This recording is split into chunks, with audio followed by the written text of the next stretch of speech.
Alhamdulillah rabbil alamin wa sallallahu wa sallam ala nabina Muhammadin wa ala alihi wa sahbihi wa tabi'ina wa man tabi'ahum bi ihsanin ila yawmiddin wa ba'd. Yan uwa masu kallon mu, batun ayar da muka karanta a darasin mu na baya da ya huce cewa wa'anda suka yi sabo suka tuba yubaddilullahu sayyi'atihim hasanat, Allah zai canja musu munanan ayyukansu zama kyawawa.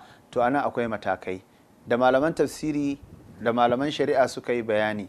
Abu na farko sun ce akwai mutumin da idan ya yi sabo ya tuba, Allah ya duba nadamarsa da irin damuwarsa akan laifin da niyyarsa wajen ya koma domin aikata kyakkyawan aiki, to Allah zai mayar da wannan mummunan aikin ya zama kyakkyawan aiki saboda yadda Allah yake son tuba.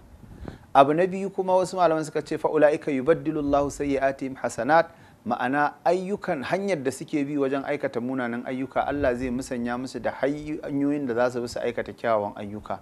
Wata magana ko malamai suka ce kai da zarar ya tuba, to in aka murkushe wannan zunubin, to ranar alkiyama kuma sai a zo masa da ƙananan zunubansa sai a zube masa su a gaba, kamar yadda yake cikin hadisin Abdullahi dan Umar. Sai ubangiji ya ce masa to wa'annan ka san su? Sai ya ce na san su.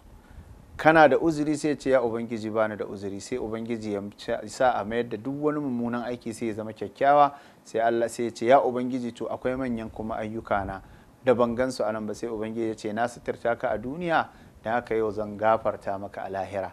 To wannan yana nuna mana ashe lallai soyayyar Allah ga masu tuba wani abu ne da ya kamata mu neme shi cikin sauki. Ubangiji subhanahu wataala ya sanya mu cikin waɗanda suke tuba, kuma ya sanya mu cikin bayansa da yake so. Wa sallallahu wa sallama ala nabiyina Muhammadin wa ala alihi wa sahbihi ajma'in. Wassalamu alaikum wa rahmatullahi wa barakatuh.